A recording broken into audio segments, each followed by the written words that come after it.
Bom dia, mulheres! Estamos com o episódio do mês de março, podcast Mulher Plena, trazendo uma convidada muito especial nesse mês sobre conscientização sobre a endometriose, né, meninas? Com certeza.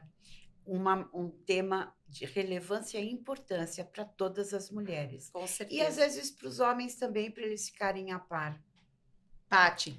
É um tema extremamente relevante hoje em dia. E nosso objetivo aqui é trazer mais informação e conscientização para todas as mulheres com relação a essa doença. Vou apresentar a nossa convidada de hoje, que é a doutora Elizabeth Salomão Airosa. Ela é mãe do Paulo, da Luísa e da Heloísa. A doutora Elizabeth é presidente da Sociedade Brasileira de Endometriose. Ela é professora adjunta do Departamento de Obstetrícia e Ginecologia da Santa Casa de Misericórdia aqui de São Paulo. Coordena uma equipe multidisciplinar especializada na clínica Salomão Airosa Ribeiro e dedica-se à ginecologia minimamente invasiva, realizando as cirurgias. Agora vem aquele trava-línguas, gente. Laparoscópicas, robótica e esteroscopia. Falei certo, doutora? Falou, certo. Que beleza. Seja bem-vinda, doutora Elizabeth. Muito obrigada. É um prazer estar aqui com vocês. Né, um tema tão relevante, né, de importância crucial para a mulher, que diz respeito à qualidade de vida, né? Então, para mim é uma honra estar aqui. Muito obrigada pelo convite, obrigada, Patrícia. Obrigada, é sempre um prazer poder falar de um tema importante e de dar aí mais informações de qualidade para as pacientes, né? Para as mulheres de uma maneira geral, né? Sim, porque às vezes temos tantas informações e informações imprecisas e incorretas, inclusive de diagnósticos, né? Verdade. É isso aí. Então vamos lá, doutora, vamos começar já com o título do nosso podcast, que é o que é essa tal endometriose. O que é a endometriose, doutora? A endometriose é uma doença inflamatória, né? Uma doença inflamatória, hormônio dependente, por isso a gente fala tanto de uma doença de mulher jovem, porque é a fase que a mulher tem mais hormônio, né? Então, uma doença inflamatória, hormônio dependente, e eu costumo dizer que não é para quem quer, é para quem pode ter. Por quê? Porque ela está relacionada com alguns fatores da própria mulher, né? Algumas alterações imunológicas, angiogênicas, alterações próprias do paciente. Tem história também de mães que tiveram endometriose, que as filhas têm 7 vezes mais chance de ter. Então, existe um perfil específico para desenvolver a endometriose, né? Então, ela é uma doença inflamatória e, como toda doença inflamatória, causa dor, né? Desconforto, dor. Então, esse é o ponto importante. E mais prevalente, mais incidente nas mulheres jovens, aquelas que têm mais hormônio. Engraçado, eu achei que era ao contrário. Talvez o progresso da doença seja com as mulheres mais velhas, né, doutora? Sabe o que é? É que, às vezes, ela pode ser assintomática, ou seja, o paciente não apresentar nenhum sintoma. Uhum. E, às vezes, como o principal sintoma dela é a cólica menstrual, às vezes ele passa despercebido. Então, ela vai fazer o diagnóstico mais tarde. E aí é esse o ponto que a gente pensa, às vezes, que é uma doença da mulher mais madura. Mas não, a adolescente, ela tem muita, assim, também aquela adolescente, claro, que tem cólica, uma cólica incapacitante, diferente, que chama atenção, ela pode apresentar algum grau de endometriose. As adolescentes, elas cursam também com alterações intestinais, então é importante valorizar a queixa desse adolescente, porque se você não trata e não diagnostica o adolescente, ela vai ser um adulto doente, né? Verdade. E aí acaba que a gente descobre um pouco mais tarde, né? Então esse é o ponto. E existe mais alguns sintomas que pode chegar a essa conclusão de que aí temos que buscar ajuda, temos que procurar um profissional, além da cólica? Sim, existe, é uma ótima pergunta. Eu acho que a mulher tem que ficar atenta aos sinais do seu corpo. É isso que eu costumo sempre dizer. Porque a cólica menstrual, aquela incapacitante, o que é uma cólica incapacitante? É aquela que tira a gente das atividades habituais, né? Uhum. Porque mesmo com cólica, a mulher, ela segue, Vai. ela levanta, ela vai, ela trabalha, ela estuda, Uhum. ela faz ginástica, ela participa. Mas aquela cólica que tira a mulher dessas atividades, né, que mesmo tomando um anti-inflamatório, colocando uma bolsinha de água morna, ela não consegue fazer, essa é uma cólica incapacitante, deve ser atentada a isso. Outra coisa é a dor na relação. Então, a dor na relação sexual, não na penetração, mas já durante o ato sexual, em profundidade, também não é normal. Né? Então, isso, às vezes, ela guarda para ela não tem aquela liberdade para manifestar e para conversar sobre isso. Então, esta dor na relação sexual também não é normal. E tem outras coisas muito, assim, que a gente pode fazer uma relação. Por exemplo, durante o período menstrual, às vezes a mulher apresenta algumas alterações intestinais, urinárias, e às vezes ela não leva muito em consideração. Então é importante relatar sobre isso, porque às vezes pode cursar com uma diarreia, às vezes pode ter dor para urinar, então pode ter relação também com a endometriose. E as adolescentes que às vezes não têm relação, a gente tem que observar também os hábitos intestinais, porque muitas vezes elas podem cursar aí com alguma alteração intestinal. Costuma ser também através da prisão de ventre ou não? Não. Ela, uma vez tendo a doença, o sintoma que ela pode causar, às vezes, é uma distensão abdominal. É uma doença inflamatória, às vezes ela causa uma distensão abdominal, por isso a dieta é tão importante. E a gente fala, às vezes, com a paciente, vamos organizar a sua dieta. Uma dieta anti-inflamatória. Porque como nós estamos falando de uma doença inflamatória, uma dieta anti-inflamatória ajudaria muito. Sim, E aí, não é questão de emagrecer ou engordar, é questão de estar bem. Qualidade saúde, de vida. Exatamente. Às vezes, você coloca uma roupa, tá ali com aquele abdômen estendido, aí já começa o dia já desconfortável. Sim, verdade. E isso vai irritando, né? Porque não é só a questão física, vai para a questão psicológica também, Sim, né? emocional. Você acaba não se sentindo bem naquela roupa, acaba não se sentindo bem durante o dia, e muitas vezes tem que trabalhar sentada, então tem uma certa distensão abdominal, né? E aí a dieta ajudaria bastante. Então, essa... E na relação sexual, quando tem esse problema, costuma ter sangramento? Nem sempre. Isso depende muito, se ela tiver uma lesão vaginal, por exemplo, sim, né? Ou dependendo da fase do ciclo menstrual que ela está. Certo. Ou muitas vezes essa mulher está usando algum método hormonal. E às vezes ela tem um sangramento, mas não por causa da doença especificamente. Pode ser também por causa da medicação que ela está usando, ou vai que ela tem uma lesãozinha no colo do útero ou vaginal. Às vezes ela tem uma lesão, um pólipo, por exemplo, que pode estar na cavidade uterina, mas saindo um pouquinho para fora, na relação sangra. Então, não é uma queixa específica da endometriose, Sim, né? certo. O sangramento às vezes na relação. Não é uma queixa específica. Pode acontecer, mas não é aquilo que caracteriza Isso. como a cólica menstrual incapacitante, como a dispareunia, né? Doutora, a senhora comentou sobre a questão, até já tem estudos, né, genéticos, que as mães que têm, né, os filhos têm 7 vezes mais chance de ter. Tem algum outro fator que hoje já é conhecido como que cause a endometriose? Então, geralmente, a gente tem algumas coisas, né? Aquela mulher que está mais cedo em contato com o estrogênio, por exemplo, aquela que tem a menarca, que é a primeira menstruação precoce, e a menopausa tardia, seria uma grande candidata. Então, se eu começo a menstruar com 9 anos e vou parar com 50, olha quantos anos eu estou exposta ao estrogênio, né? Sim. Então, a gente sempre relaciona aquela menina que menstruou com 9, com 10, né, que depois está lá com 12 anos queixando-se de cólica menstrual intensa, precisa valorizar. porque às vezes essa questão de maior tempo de exposição ao estrogênio também pode propiciar aí a ter a endometriose, né? E hábitos, né? Então, às vezes, assim, os hábitos alimentares, hábito de vida.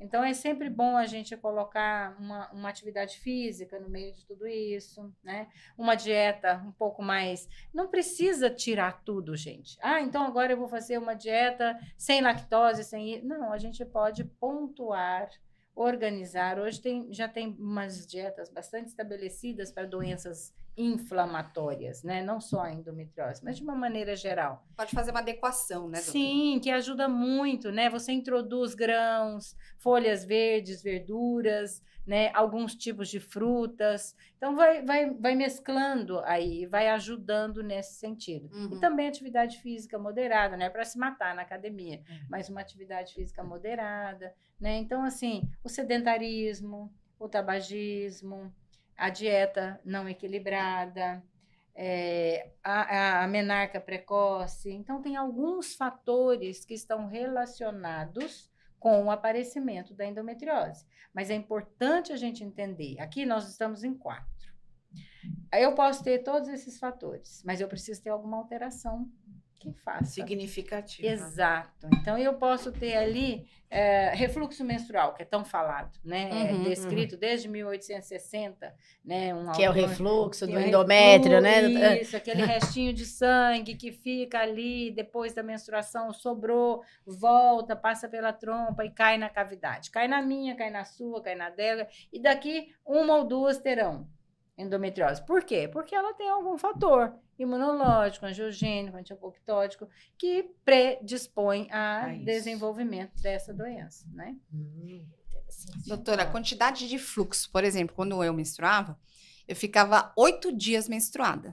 Tem alguma ligação com a endometriose? Não tem. Tem outras doenças, por exemplo, isso caracteriza o sangramento uterino anormal.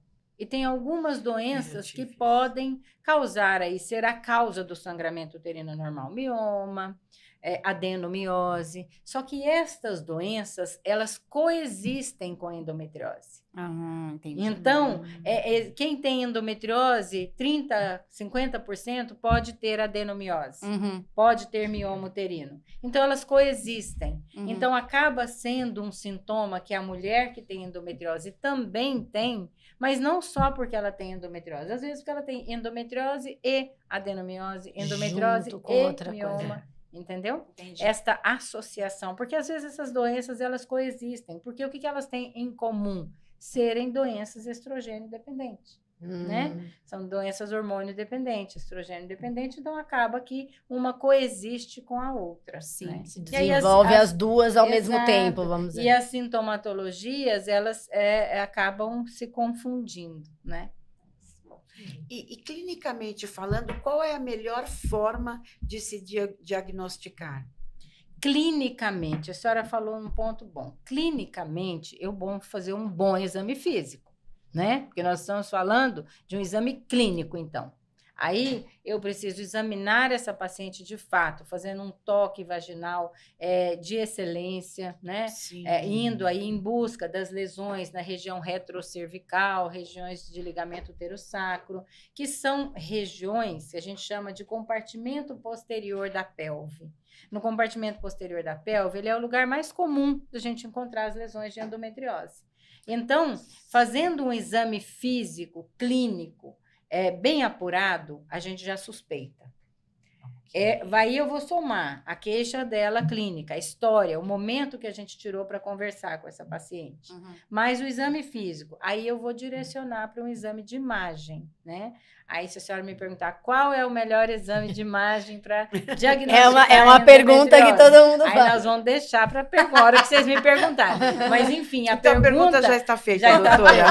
Então, porque a pergunta foi clínica e eu acho isso fundamental. Sim. Porque, às vezes, parece que assim, só chegou o doente aqui, você vai lá, já pede um exame e tchau. Não é bem assim. A gente precisa conversar, entender um pouco. Eu falo que é fácil tratar a mulher, porque a mulher fala tudo com detalhes. Exatamente. E aí... Já chega com relatório, né? Se você para e pega nas entrelinhas, fica tudo perfeito. Ela já chega com o diagnóstico, né, Sim, doutora?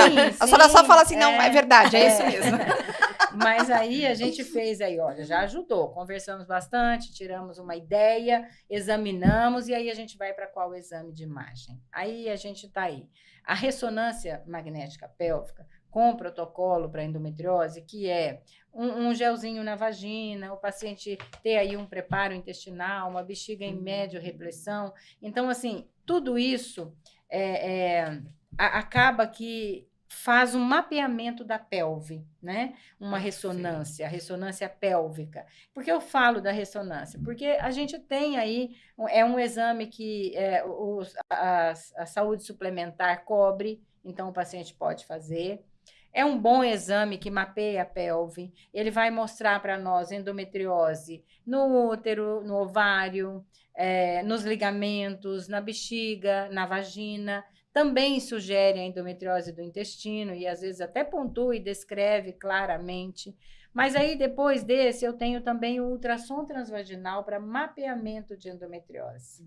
E aí sim, às vezes eu prefiro muito esse, porque ele já me posiciona tudo, inclusive qual é o local do intestino que está comprometido. Qual é o lugar, quantos centímetros da borda do ânus, qual é a extensão, qual é a profundidade, qual é a camada. Então ele detalha muito tudo isso e aí a gente já fica com um mapeamento completo. O que é o problema desse exame? Ele é examinador dependente, ou seja, precisa ser feito por um profissional capacitado, treinado para fazer esse exame. Senão, eu caio na de pedir um exame específico, altamente sensível, de alta sensibilidade, alta especificidade, e acaba que ele vem normal. Mas talvez não porque ele esteja normal, talvez porque o profissional não estivesse capacitado. Então, o que acontece? Acontece que a gente acaba ficando sem esse. Esse não está ainda tão regularizado na saúde suplementar. Já tem aí algumas regularizações, mas ainda precisa melhorar um pouco. Então, a gente fica nessa, porque o diagnóstico da endometriose leva um tempo ainda. Ainda em publicações atuais, a gente tem aí de 7 até 10 anos para o diagnóstico. A senhora sabe que a minha sogra, só complementando aqui, foi diagnosticada com endometriose agora, depois de mais velha. A minha mãe também, já próxima da menopausa. Então, assim, depois de sofrer muitos anos com cólica e fazia ultrassom transvaginal normal. Simples, né? E nunca foi detectado. Aí, quando detectou, se ela já estava próxima da menopausa e não entrou para nenhuma situação de cirurgia, nada. Mas olha como é importante. Sim. Minha mãe sofreu anos, eu não achava normal o nível da cólica que ela tinha, o sofrimento que ela tinha, remédio e bolsa de água quente, né? Então, como é importante a gente estar trazendo isso para alertar mesmo as mulheres, porque se fala muito, mas ao mesmo tempo tem a falta de informação, né, doutora? De qualidade, né? Com certeza. A gente conversa e as meninas, até as mais novas, não conversam entre si, né, sobre esses assuntos, né? Então, doutora, isso é uma pergunta que me gera curiosidade, porque eu sempre tive muitas cólicas, mas no meu caso, né, foi feito o exame, não sei se nessa profundidade que a senhora está falando, até desconheço isso, mas foi falado que eu tinha o útero retrovertido. Então, por isso eu tinha muita cólica. Por que o diagnóstico da endometriose me parece que é uma coisa tão difícil de ser realizada? Ele tomou uma proporção muito grande quando a Anitta veio nas redes sociais e falou sobre a endometriose. Mas até então parecia que era uma coisa inacessível para as mulheres. A senhora concorda comigo ou não? Ele é difícil mesmo, porque é pouco. Eu falo assim que a gente tinha que ter na saúde pública, igual temos a mamografia para o câncer de mama, a ressonância para a suspeita de endometriose. Né? A específica, né, doutora? Com mapeamento, né? O que acontece é que muitas vezes, por exemplo, um ultrassom transvaginal simples, ele é excelente para ver útero e ovário. Excelente. Ele vê o útero, ele tem alta sensibilidade, alta especificidade, baixo custo, tem em vários locais, então ele é necessário. A gente não pode abandoná-lo. Mas ele vê útero, ovário e dá poucas outras informações sobre uma doença profunda. O que precisa? Precisa desse despertar. Eu acho que o despertar, o que a gente está fazendo aqui, o que vocês Cada vez estão mais trazendo, levar. é fundamental. Cada vez mais falar sobre o tema. Né? Antes da atriz, a gente tinha muitas falas também. Mas é que, às vezes, o que Não ganha repercute, mídia, né? o que ganha mídia, às vezes, né? É. Mas e tudo é importante. É muito Sim. importante isso, ela trazer, todas as outras pessoas de influência, pessoas públicas trazerem. Isso é muito importante para que a gente possa ter a oportunidade de falar um pouco mais De sobre o informar tema. mais, né? Mas, de fato, um ultrassom transvaginal simples não vai trazer a informação completa que a gente precisa. Útero retrovertido. O útero em anteversão é um útero assim, o retrovertido, ele está desviadinho. Vamos colocar que ele está desviado aqui, se ele é retrovertido, pode ser que ele esteja tracionado para trás por uma doença, por exemplo. Por um espessamento, por uma fibrose. Então, talvez, na hora que alguém fale para você, olha, você tem dor porque seu útero é retrovertido. Talvez só mudaria um pouco. O seu útero é retrovertido por causa disso, por isso você tem dor. Talvez seja esse o ponto, mas talvez não, porque tem gente que tem útero retrovertido Sim. e não tem doença alguma, Ok. né? Certo. Mas se a gente vai fazer um raciocínio lógico de um doente que tem, de uma pessoa que ainda não tem doença, mas é uma pessoa que tem uma queixa de cólica intensa, De dor fluxo de 8 intensa, dias. de fluxo aumentado.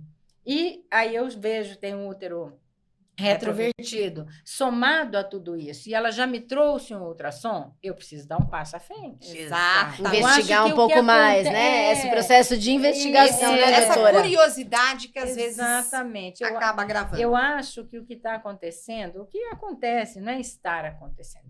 Se o atraso é até 10 anos, já vem acontecendo há muito tempo. Sim. Mas, assim, o que acontece é que talvez a gente não completa a investigação.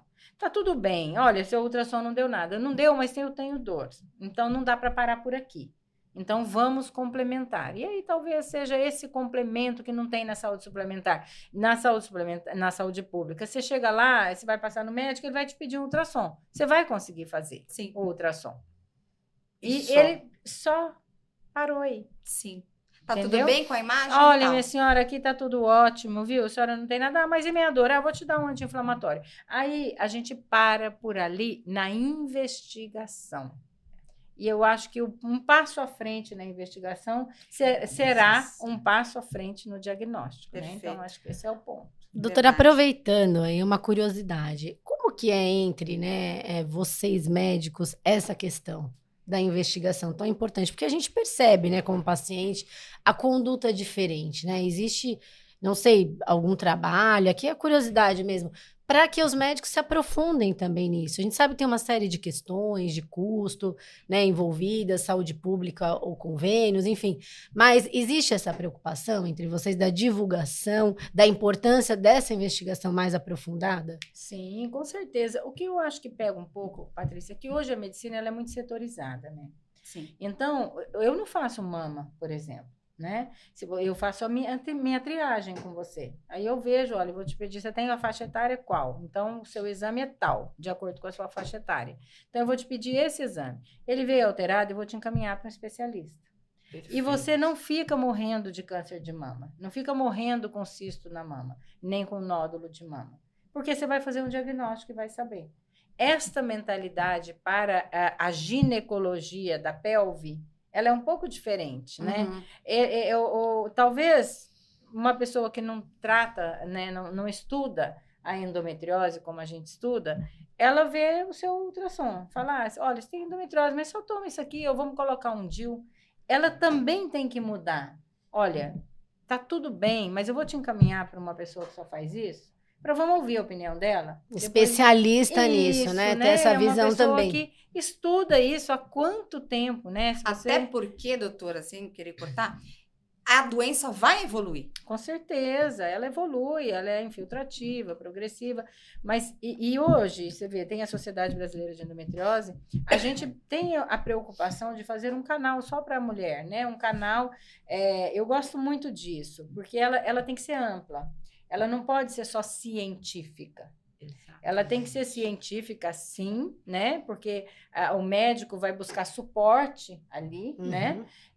Mas ela precisa também ter um espaço para pacientes, né? Tem que ser ter interativa, né, doutora? E aí lá tem bastante informação, né? Para você ter esse apoio, esse suporte. E nós que estamos nesta especialidade, que tratamos disso, fazemos isso, nós temos uma preocupação muito importante com os vamos colocar, vão ser educados, mas com os curiosos na área, né? Porque tem muita gente que também é curioso. Sim. Às vezes ele não estuda isso. Eu dediquei a minha vida. Se você levantar o meu lápis, você vai ver, nossa, ela só faz isso. Então, eu dediquei a minha vida a isso. E tem gente que fez uma opção de fazer uma medicina mais geral, né? Ninguém está criticando ninguém. Claro, sim.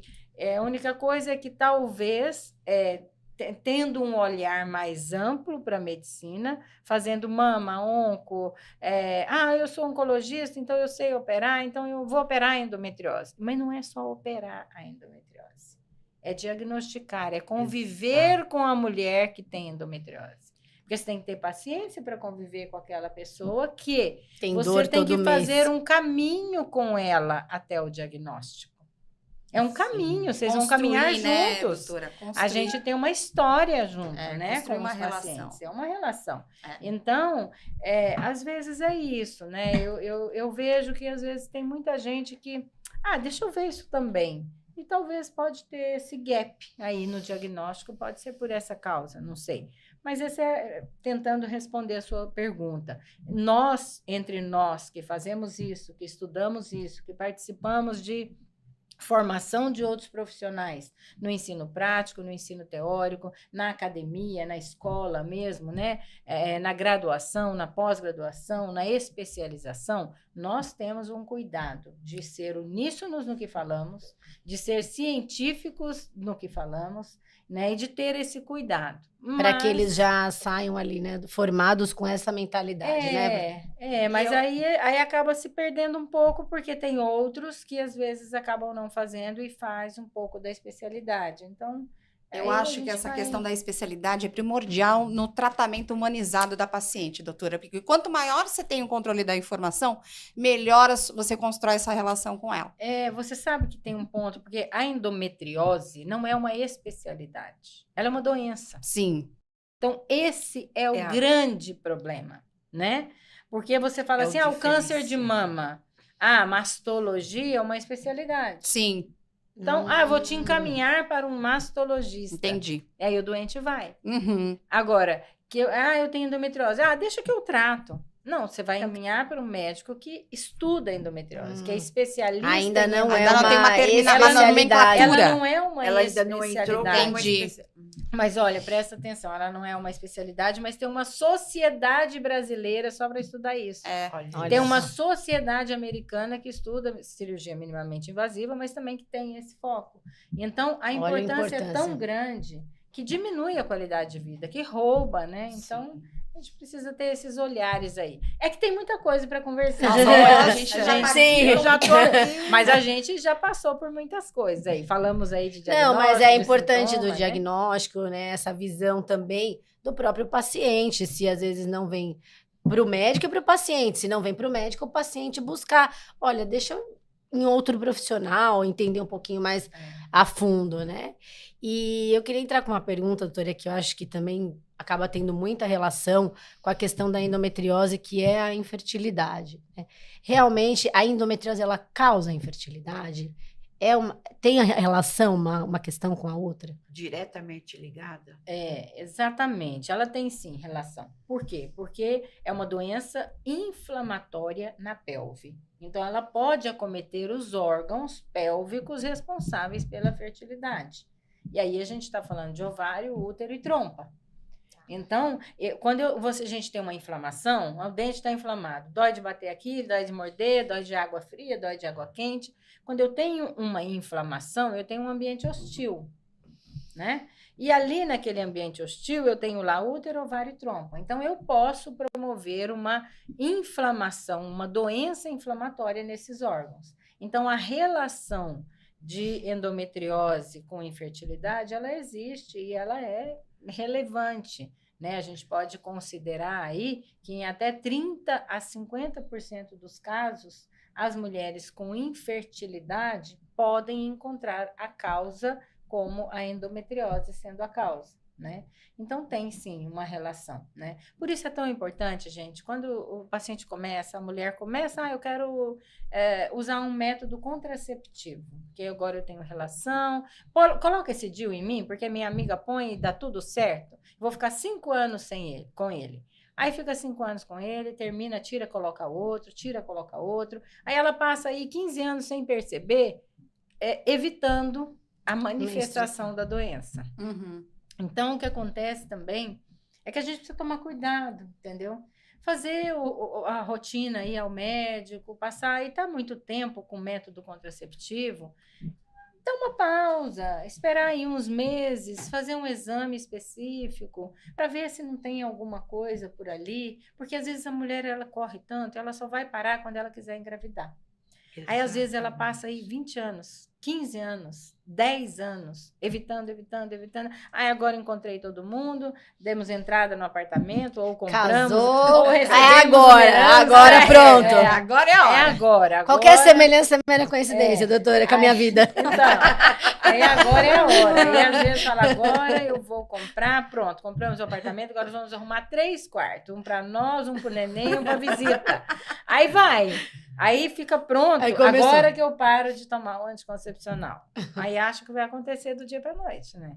No mês seguinte já está grávida. E às vezes acontece, sim. Sim, né? sim, já vi às casos vezes acontece, sim, com certeza, né? Às vezes tem paciente que fala, eu parei para engravidar no fim do ano e já estou grávida. Mas às vezes ela acaba descobrindo uma causa aí chata que às vezes pode ser endometriose, né? De infertilidade. Doutora, a senhora colocou uma situação assim, ela coloca um DIU, por vários e vários anos tira, coloca de novo e retarda o diagnóstico da endometriose. Mas por quê? O DIU, ele tem essa qualidade para retardar isso? Boa pergunta, porque eu preciso ser clara. Esse DIU, vamos colocar aí, que é um DIU que tem a progesterona, né? A progesterona, ela é um hormônio, né, que ajuda aí, além de ser um pouquinho de anti-inflamatório, ela ajuda a não ter a manifestação de dor também, né? E nem de sangramento aumentado. Então, vai tirar essa queixa do doente. Às vezes, vamos dizer que ela pode mascarar uma doença pré-existente. Isso. Não só o DIU, mas todo o método hormonal. Entendeu? Aí aquele paciente, eu uso o anticoncepcional contínuo, porque eu não menstruo já faz 6 anos. E eu quero continuar. Continua. E aí, quando ela para, aí vem a dor. Aí vem a alteração, a dor na relação, a dor na cólica menstrual. Entendeu? Não é que ele vai causar alguma coisa ou é um tratamento. Não, é que ele funciona como paliativo. Ele deixa a doença dormindo, né? Nossa. Ela não tem sintoma. Muitas vezes a mulher vai descobrir que tem endometriose quando ela para o anticoncepcional para tentar engravidar. Aí ela usou por 5, 6 anos, 10 anos, aí ela para, agora sim, que nós já compramos a casa, já reformamos, já fizemos o quarto, já não sei o quê, eu vou parar com o anticoncepcional, depois de 10 anos. Aí ela vai percebendo dor na relação, cólica menstrual, mas eu não tinha nada disso, mas tudo bem, toma um remedinho e vai. Aí passa um mês, não engravida, 3, 4, 5, 6, e aí sim ela vai em busca do que está acontecendo. E aí, às vezes, é um tempão já que passou, né? Nossa, isso é uma informação muito importante, relevante. Muito, principalmente para os jovens. Para as jovens, muito importante. Porque às vezes elas falam, minha amiga usa tal coisa. Yumi, vamos colocar aí, qualquer um método. E ela não tem isso, ela não menstrua, blá, blá, blá, vou comprar também. Todas já... vai lá e começa a usar e fica. Tá tudo bem, não engorda, não dá celulite, não dá acne, não dá tal, né? Eu não tô relacionando isso com o remédio que eu falei, mas tô falando com o que ela vai dizer, né? Eu não tenho nada, eu vou seguir. Sim. Né? Então, ela segue e, às vezes, ela só vai parar lá na frente, depois que ela já fez faculdade, que ela já encontrou o parceiro, E acaba que, né? Então, por isso que é importante também ficar atento aos sinais do corpo, falar para o médico a alteração. E ontem eu dei uma entrevista e aí a pessoa perguntou para mim assim, mas se a gente fala para o médico e ele não dá importância? Aí a gente vai buscar informação aonde? Aí eu falei, em locais que sejam seguros, né? Então, a gente tem, né, a Federação Brasileira de Ginecologia e Obstetrícia, a Sociedade Brasileira de Endometriose. Importante a senhora Então, citar até essa para as mulheres que informação, estão porque ouvindo. quando você chega lá na SBE, que é a Sociedade Brasileira de Endometriose, lá tem informações para você no site. Escolhe um profissional capacitado, procura, não pelo Instagram, o número de seguidores, procura pelo currículo Lattes desse profissional. Sim. Aí você vai ver de fato se ele estuda o tema que você está precisando. Eu, por exemplo, quando vou procurar um médico para minha mãe, para mim ou para algum filho, eu dou sempre, claro que a gente tem as indicações, porque a gente é médico, mas tem uns que eu não conheço. E aí eu vou olhar Sim, o currículo, a partir de quando que ele se dedicou a isso, qual foi de fato o comprometimento dele com aquilo. Então, acho que esse é o ponto também, né? Também é importante gente- para as é. pessoas que não sabem onde procurar, né? Se sentem perdidas, que é tanta informação, como a gente está falando aqui, ao mesmo tempo, Tem de informações ter de que... informação de confiança, de Isso. qualidade segura, né? Isso mesmo, fonte segura. Até porque a seguridade das informações é que garante o tratamento adequado, né, doutora? Eu acho que hoje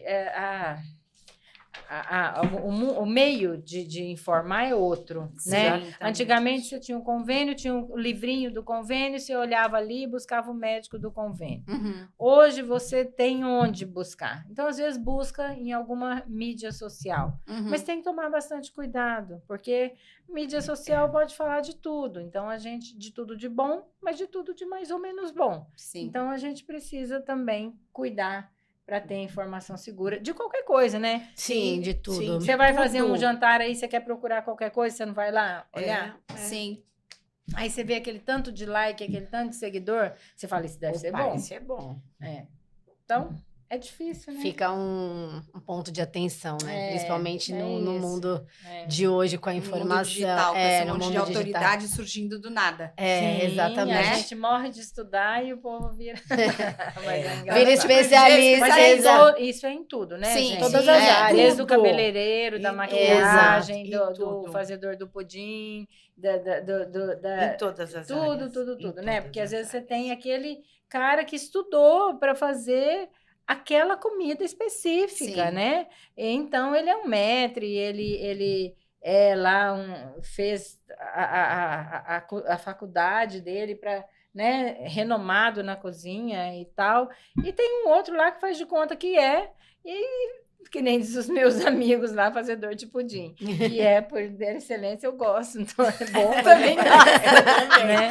O meu marido adora um pudim. Mas, enfim. E eu não sou fazedora de pudim sem buraquinho, né? Que é o pudim bom sem buraquinho. Não é comigo. Então, dou muito valor para quem faz. Não então, é? tá maravilhoso.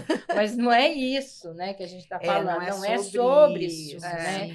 É sobre as coisas que podem ser maquiadas, né? Aí você vai lá, quero um bem casado, tal. Olha aqui, esse aqui faz... De repente, você está tão envolvido no processo que você já fez um Pix para pagar e não vai receber nada. Exato. De repente, você levou até um golpe e você está ali. Porque estou corrida, então blá, blá, blá, blá, blá. Como você quer pagar? Você vai lá e faz um Pix. Nunca recebe o bem casado. Mas essa questão, eu acho que da conscientização, doutora, da saúde, não sei mais ainda, né? Porque é algo da sua saúde, né? Da sua qualidade de vida. Então, acho que fica esse alerta importante para as pessoas procurarem bons médicos, boa fonte de informação, cada vez mais investigar. Realmente, se não está confortável, buscar um outro que se aprofunde mais. Eu achei que é extremamente importante saber onde procurar, as pessoas saberem que tem onde elas procurarem informação e médicos relacionados, no caso, estamos falando da endometriose, em fontes confiáveis, porque parece que é simples, mas não é. Por aí você vê tudo, né, um monte de informação, todo mundo falando de tudo, e não é. Até porque, doutora, como a gente mencionou aqui, a endometriose é uma doença evolutiva, né? como que ela chega no estágio da retirada dos órgãos ali do aparelho reprodutor? A senhora pode explicar, por gentileza? A gente só vai retirar aquilo que precisa. Então, tem uma coisa muito importante nessa sua pergunta. Às vezes, vai lá o doente e vai tirar o útero. Se o útero não está doente, ele não precisa ser removido, né? Quando o paciente tem endometriose, a gente vai avaliar aí através dos exames de imagem precisos qual é o local do acometimento da endometriose, na bexiga. Então, a gente vai tirar só o nódulo da bexiga. É nos ligamentos. Tem um ligamento lá que chama ligamento uterosacro. Vai tirar a doença do ligamento uterosacro. É no intestino. Vai tirar o local ali no intestino, aquele nódulo. E não necessariamente eu vou tirar o útero nesse caso, né? Quando que está indicado a retirada do útero? Quando o útero é comprometido. Ele é comprometido quando eu tenho um nódulo na região posterior do útero, chamada retrocervical. Se eu tenho um nódulo invadindo aquele útero e o paciente já tem prole constituída, já está com tudo certo, a gente pode conversar sobre a retirada também do útero. Mas nem sempre eu vou retirar o útero por conta de endometriose, né? Muitas vezes eu vou para uma proposta de retirar a doença e não o órgão, né? Então a cirurgia do órgão, ela é conservadora, não Sim. só do ponto de vista de técnica. A gente pode fazer por cirurgia laparoscópica, cirurgia robô assistida, mas não só a técnica, não só a ferramenta. Não só a ferramenta, a técnica também. Então, de acordo com a patologia do doente, é aquilo que a gente vai remover, né? Perfeito. Então, isso que é importante também a gente ter em mente, né? Sim. Tem paciente que chega sem útero, sem ovário, sem trompa e com endometriose na vagina, na bexiga, no intestino. Então, a gente tem que ponderar, né? Esse é o ponto importante. Nossa, Doutora, isso é então, essa doença, vamos supor, eu estou com esse problema, essa doença. Aí eu estou diagnosticada de que ela está curada. Ela pode voltar? A Em endometriose. outro órgão, alguma. Perfeito, boa pergunta, né? Depende do grau da doença, tem cura sim, né? As pessoas falam, endometriose não tem cura. Calma, vamos organizar a nossa conversa, a nossa pergunta e a nossa resposta, né? Se a gente faz o diagnóstico de uma endometriose peritoneal, que é naquele tecido que recobre os órgãos, ou mesmo profunda, e você vai lá e tira pontualmente essa doença, faz um segmento pós-cirúrgico, que o tratamento medicamentoso após a cirurgia diminui a recidiva de endometriose. Isso é a literatura mundial, não sou eu que estou falando. É comprovado cientificamente. Quando você faz uma cirurgia bem feita, seguindo a anatomia, com uma técnica apurada, você tem 80% a 90% de cura. E você associa uma medicação, você ganha muito nesse sentido, né? E então, se você tem tudo isso, você vai aí para uma taxa de 90% de cura. Agora, você pega um doente que já fez 7 cirurgias, que tem uma doença toda espalhada e que, às vezes, ela foi mexida de alguma maneira em que não tirou adequadamente a doença, talvez você não consiga levar isso para uma cura, né? Então, tem alguns casos que é difícil e você fala para o paciente, olha, de fato, vamos trabalhando com o que a gente precisa. Precisamos do útero para tentar uma gestação, deixamos ele aí. Os ovários, órgão nobre, é o patrimônio da mulher. A gente deixa sempre, a não ser com lesões malignas ovarianas. Não é maligno, a gente deixa sempre. Tem endometrioma pela 3ª vez no ovário. Aí sim, depois de 2 vezes, a gente pode pensar em remover. Mas até então não remove. Agora, para a resposta, tem cura? Depende do grau, de como foi a história desse doente até aqui. Muitas vezes a gente consegue, sim, colocar numa condição de cura. Eu hoje tenho pacientes que eu operei há 15 anos atrás e que a nossa proposta foi deixar o útero para que ela pudesse tentar a gestação. E eu falo, olha, esse seu útero é doente, mas nós não vamos tirar agora. A gente tirou a doença toda e nós vamos ter que voltar num segundo momento. Daqui um tempo.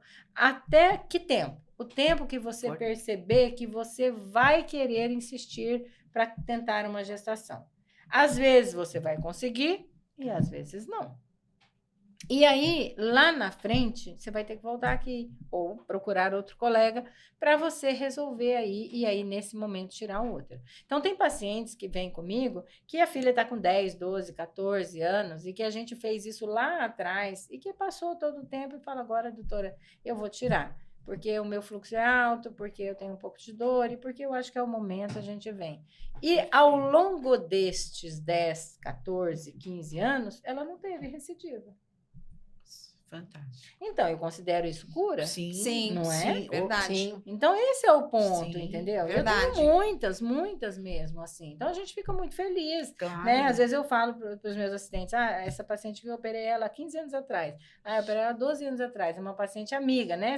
Eu tenho várias, assim, minhas pacientes. Passa a ser, É né? claro, a gente é uma cria uma relação. conexão, É né? aquilo que eu Cria um falei. vínculo. A endometriose leva para esse patamar. Sim. Porque você fica, né? Eu já ouvi de outros colegas, esse negócio não existe ser amigo de paciente. Eu também, porque o paciente acaba que às vezes não fica do seu lado. Mas não é questão de ficar do lado. Ninguém quer que fique do lado de ninguém. A gente não fica nem do lado de pai e mãe, a gente fica cada um do seu lado, não é? Sim. Mas, Exatamente, adorei essa. cada um no seu lado. É Eu não sobre quero- isso que não eu quero, falo. eu não quero nenhum paciente do meu lado. Eu quero que a gente esteja na mesma condição de conversa e que a nossa conversa possa ser amigável. Jogando no mesmo time. Esse é o ponto, né? Nossa, isso é eu acho que perfeito. isso é legal. Isso é Sim. Porque perfeito. se você contar, acho que eu não sei se eu ponho na mão os amigos que eu tenho. Que vão na minha casa, acho que é quase ninguém, porque quase ninguém vai na casa de ninguém. Então, mas assim, é difícil. É que é uma relação de confiança também, né, doutora? Que se confiança, cria e acho que disso estabelece. se Eu parte para uma amizade, porque você está Isso, confiando a sua isso. vida ali É. e todo esse diagnóstico, e quando você percebe isso, essa profundidade do diagnóstico, do cuidado, também da preocupação do médico e do conhecimento de olhar tudo isso, gera uma segurança, né? Isso. No assim, paciente. Que é a base, né? É o você fica, principal. você fica até assim, doutora, eu estou fazendo tal coisa, queria só a sua opinião. Então, é isso. Eu falo isso que eu chamo de amizade, É isso. entendeu? Sim. Eu queria só a sua opinião. Doutora, não tem nada a ver tudo, mas a senhora pode só me dar o seu ponto de vista nisso? Puxa, Então, eu importante. penso que isso é uma relação de Sim, amizade, sim, entendeu? sim, De de confiança, né? confiança. Então, acho que esse é o ponto, né? Eu sempre costumo dizer para as pacientes assim, diabetes tem cura? Você não toma remédio até morrer? Vitiligo, você não está ali com ele, não vai acabar com ele. Psoríase, você não vai com ele. Por que todo mundo que está no pé dessa endometriose quer? Se o doente tem qualidade de vida, se ele está de acordo com aquela situação, e se a gente conseguiu deixar uma coisa mais Leve. mesmo que seja aquela doença insistente, a gente precisa Acolher, né? relaxar para esse paciente. Amenizar, né, doutora? Fica naquela coisa, olha, fulano morreu, não sei o que morreu. Não é aquela questão mata. Gente, Até porque, né, doutora, essa questão difícil. psicológica, isso é até uma questão que eu ia perguntar. Se a senhora aconselha outros tipos também de tratamento, dependendo do que a mulher está passando, essa questão relação com a infertilidade, além do que a senhora já comentou da questão nutricional, que é tão importante. Você recomenda outros tratamentos também, certeza, complementares Patrícia. para as mulheres? Isso é fundamental. Aspectos nutricionais, fisioterapia e psicológicos são fundamentais. Eu tenho lá uma aluna que fez uma tese de mestrado, uma aluna minha, e o que a gente estudou? Os aspectos psicológicos, principalmente ansiedade e depressão, nas mulheres com endometriose. E que estão aguardando a cirurgia, né? Durante aquele... Então, o que a gente viu nesse pool de pacientes? Que elas têm um índice a mais, 87% de ansiedade e depressão, a mais 87% de ansiedade e 75% de depressão. Entre elas têm, comparando com a população normal de mulheres, ansiedade e depressão a mais, e entre a ansiedade e a depressão, a ansiedade mais alta, né? E o que elas usam para resolver isso? As trocas sociais e a religião. Os Então, grupos e a A religião. comunidade, né, doutora? Comunidade e a religião. De Esse que apoio, a né, gente- doutora? Exato, Comunidade a de rede apoio. Então, isso aqui é uma coisa legal Sim, que elas devem fazer. Tem muitas das associações das mulheres com endometriose. Recente, agora, a gente fez um momento da SBE com elas, que são as responsáveis pelas associações que cuidam das mulheres de endometriose. Foi Que bonito? bacana. Foi dia É 16 de importante. março. E foi o segundo já. O ano passado a gente fez e agora a gente fez também. Depois que eu entrei como presidente, a gente começou a fazer isso. Porque essa relação é muito importante. Essa rede de apoio, gente, ela é fantástica. E as Primordial. mulheres se entendem, né? Excelente. Estão passando pelo mesmo problema, né? exato, Conseguem conversar exato. sobre a Uma mesma consegue ter situação. empatia pela outra. É maravilhoso. É uma rede de apoio, é uma troca, né? Você sabe que você não está sozinho. Né? Exato. Então, esse é o ponto, né? Mas é isso. Acho que a gente conversou bastante, né? nossa! Sim, Nossa! nossa, doutora. Eu- Maravilhoso. Muitos esclarecimentos. Muitos esclarecimentos. Tem uma pergunta da Patrícia que eu acho muito interessante aqui. A gente tem um roteirinho que a gente segue. E eu queria que é a doença, não é a síndrome do momento, é a síndrome de burnout. Um dos sinais pode estar relacionado à síndrome de burnout, doutora? É aquilo que a gente acabou de falar. Se você tira a qualidade de vida do paciente, tudo que traz distúrbio psicológico pode levar a um complemento para o burnout. É claro que a endometriose não dá burnout em ninguém, mas aquela dor, é a mesma coisa que você fica cutucando ali, né? Aquela Vai dor gerar o dia aquele todo estresse, né? é mais Somatizado. uma coisa, né? Sim, Ela é já uma tá das- estressada com o trabalho, estressada com o relacionamento, qualquer que seja, estressada às vezes com filhos ou pela falta do filho, né? Porque a presença da estresse e a falta da estresse. Então tem tudo isso também. Sim. Às vezes com o desemprego ou com o trabalho em excesso, porque também não ter é ruim, mas ter demais é péssimo. Então, tudo isso, mais a dor, mais a dificuldade na relação, a falta de se entrega na relação, às vezes pela dor, tudo isso associa. Aí é onde entra Gera a imunidade, né? Com certeza. Aí é onde a taxa... E aí é só Uma a gotinha do pincelada. oceano, né? Uma Sim. pincelada. É isso. complicado. É. Falamos. Agora, para finalizar, vou fazer uma pergunta para a senhora com relação ao tratamento. Existe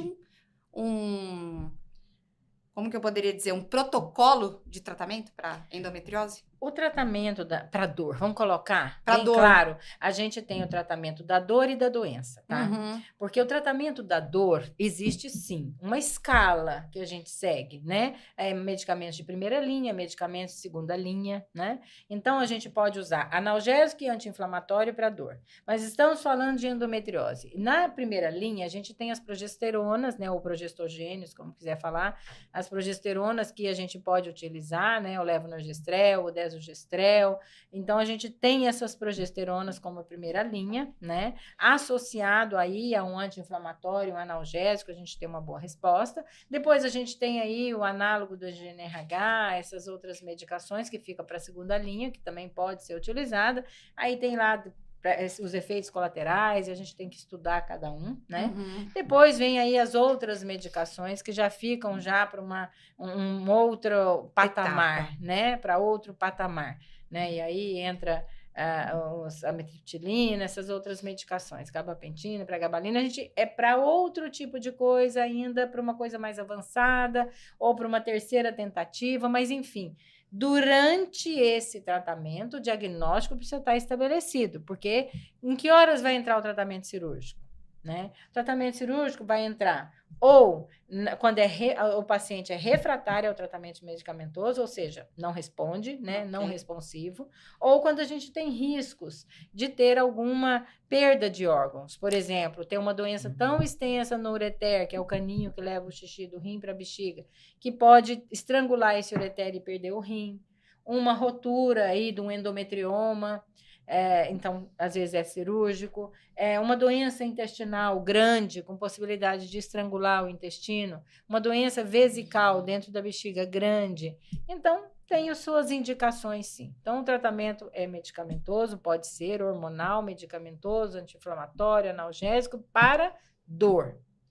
Ok. Para endometriose é outra história. Entendi. Né? A dor que envolve a endometriose, a gente tem até um protocolozinho. Uhum. Mas para a doença nodular, que está ali com possibilidade de causar danos maiores, aí o Se tratamento avalia cirúrgico todo se esse impera. histórico. Mas do é por cirúrgico. isso que tem que ser alguém que entende, que estuda, Exatamente. que trata, que sabe fazer o manejo tanto da dor quanto da doença, né? Separar uma coisa da outra, Exatamente. né, doutora? Porque senão É você isso vai, aí. fica ali tomando remédio. Ou também casos, doutora, que eu já ouvi de pessoas que ficam toda hora operando, né? Opera, mas aí nossa. daqui a pouco opera de novo, É uma opera. judiação.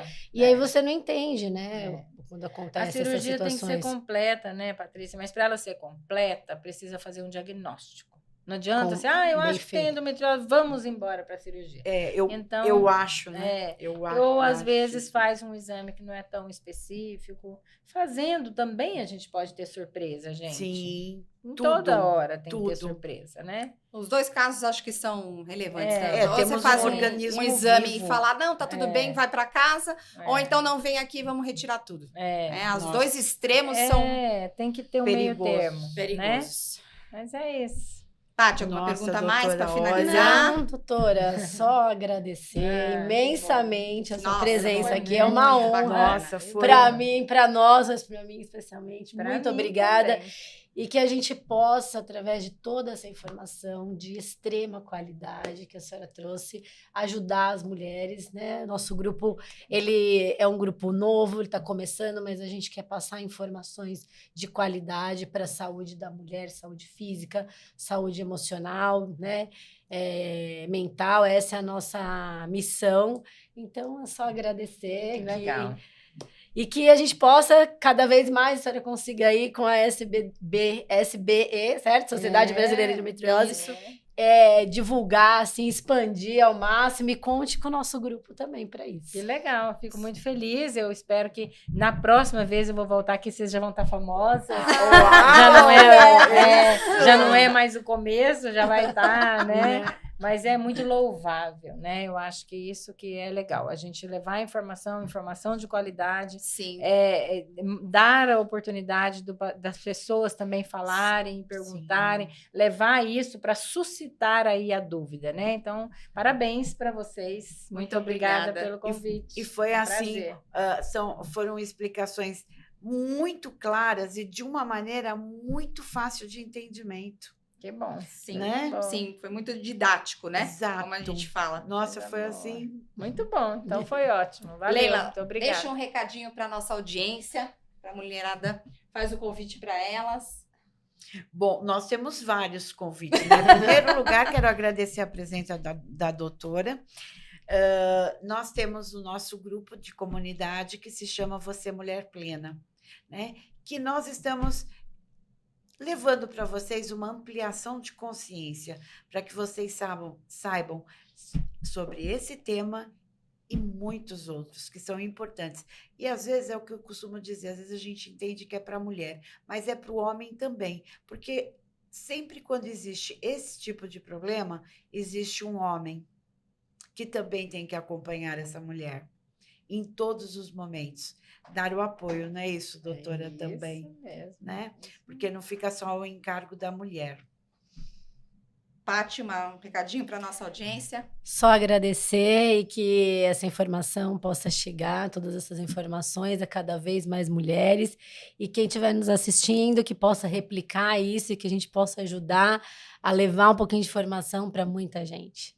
Doutora, agora é sua vez, nessa câmera aqui, um recado para as mulheres. Eu quero deixar um recado para vocês ficarem atentos aos sinais do seu corpo, que vocês são muito importantes, nós, mulheres, somos importantes, fazemos parte de uma sociedade que somos altamente representativas em todos os aspectos, né? E cada dia a gente cresce mais. Então, fique atenta aos sinais do seu corpo, fique atenta a tudo que você está pensando e planejando para a sua vida, porque é momento da gente se valorizar, da gente buscar os nossos lugares, né?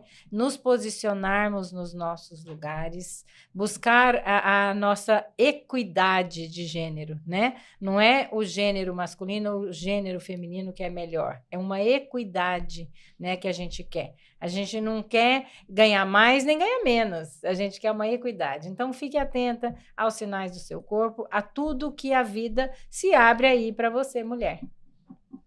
Mulheres, esse foi o recado da doutora Elizabeth, de nós, mulheres plenas, eu, Maite Arias, Leila Arruda, Pati Leite. Estamos aqui com os conteúdos, né, no nosso canal do YouTube. E se você quer fazer parte da nossa comunidade, entra lá no Instagram, acessa o link, inscreva-se no canal do YouTube. Todo mês a gente tem um episódio de podcast. Doutora Elizabeth, muito obrigada. Gratidão. E a gente faz o famoso brinde com a nossa água, Oh, que para maravilha. finalizar, né? É Com isso aí. saúde à é vida. isso. Obrigada, Saúde. doutora. Obrigada. Até mais.